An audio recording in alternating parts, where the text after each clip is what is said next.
अस्सलाम वालेकुम दोस्तों, मैं मार्टिन फैसल और एक बेहद ज़रूरी जानकारी मुझे आपको देनी है। आप सभी तक एक मैसेज बार-बार आ रहा होगा या कुछ लोग आपसे कह रहे होंगे कि फ़िलिस्तीन के लोगों की मदद करें और रमज़ान में मदद का ज़ाहिर-सी बात है लोग ज़्यादा ख़्याल करते हैं। लेकिन फ़िलिस्तीन की जिस तरह की वीडियो आ रही है तो उसको देख कर के हर किसी का दिल पसीज जाता है और यकीनन हम सब मदद करना चाहते हैं। लेकिन उससे भी ज़्यादा दुख की बात तब रहती है अगर हम मदद अपनी तरफ से पहुंचा दें लेकिन सामने जहां हम पहुंचाना चाहते हैं वहां नहीं पहुंचे। ऐसा ही हो रहा है। अभी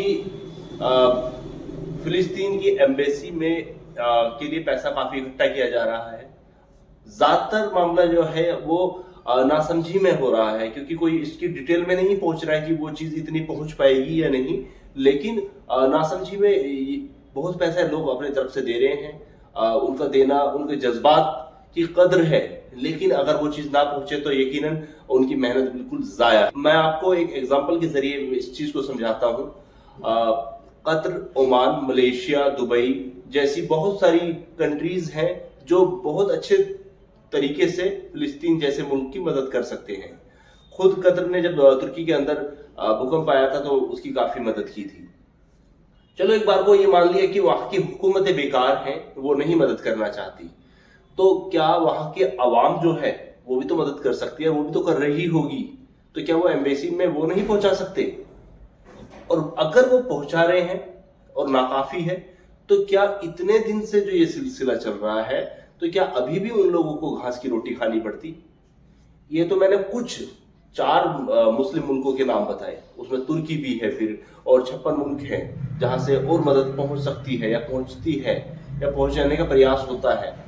उसके अलावा जो लंदन, मतलब इंग्लैंड और अमेरिका, कनाडा जैसे तमाम मुल्कों में मुस्लिम है, ऑस्ट्रेलिया, जो अपने मजबूती के साथ में वहां पर मतलब फाइनेंशियल हालात उनके बेहतर हैं। जाहिर सी बात है उनकी भी फिक्र है। जो लोग प्रदर्शन कर रहे हैं रोडों पर हजारों की तादाद में, क्या वो कुछ पैसे नहीं भेज सकते? उनके लिए तो करोड़ 2 करोड़ कोई बड़ी बात भी नहीं है। लेकिन क्यों नहीं पहुंच पा रहा है वो?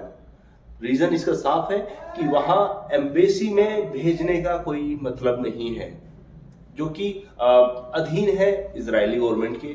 तो आपको ये चीज समझने की है। लेकिन अगर जज्बा है तो मेरा सबसे पहले तो आपको यही सुझाव है, ये कहा भी गया है कि सबसे पहले अपने आस पड़ोस का ख्याल रखें, अपने रिश्तेदारों का ख्याल रखें कि उनको कोई जरूरत तो नहीं है। अगर आप उससे फारिग हो गए हैं तो थोड़े दूर दराज में हमारे ही मुल्क में लोगों का ख्याल कर लें। बहुत हमारे देश के अंदर बहुत लोगों की जरूरतें हैं और ऐसी ऐसी हैं कि वो नहीं बता पाते या समझा पाते, लेकिन हमें हमारी जिम्मेदारी है उनको आइडेंटिफाई करके उन तक वो चीज खुद से पहुंचाई जाए।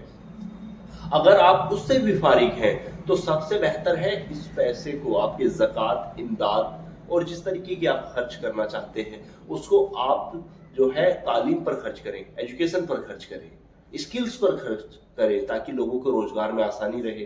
पढ़ाई के मामले बेहतर होंगे तो 10 साल में चीजें बहुत ज्यादा बदल जाएंगी। तो मेरा सिर्फ आपसे ये निवेदन है, ये गुजारिश है कि किसी भी भ्रमक बातों में ना आए या जज्बाती बातों का कहते कि में ठगे ना जाए कि क्योंकि इस तरीके से जो आपसे अपील कर रहे हैं जरूरी नहीं है कि उनको भी इस चीज के बारे में पूरा इल्म हो, लेकिन थोड़ा सा उस चीज में डीप में जाए। और जो लोग मदद भेज चुके हैं मेरी उनसे गुजारिश है कि वो उनसे मालूम करें कि हमारी मदद कहाँ इस्तेमाल हुई है, उनसे उस चीज के बारे में फीडबैक लें, क्योंकि बहुत मदद पहुंच चुकी है, बहुत मदद इकट्ठा हो रही है और दुनिया भर के लोग मदद कर सकते हैं इस चीज में अगर उनके पास सीधे सीधा कोई जरिया हो।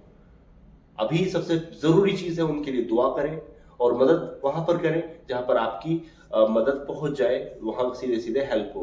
और अगर नहीं कर पा रहे, मैं फिर रिपीट करता हूं, अगर सब चीज से आप फारिग है, आस पड़ोस से, रिश्तेदारों से, दूर दराज से, जो कि बहुत मुश्किल है, लेकिन अगर आप फारिग है तो फिर आप तालीम पर खर्च करें, एजुकेशन पर खर्च करें, काउंसलिंग लाइब्रेरी पर खर्च करें और अपने पास में खुद स्टार्ट करें।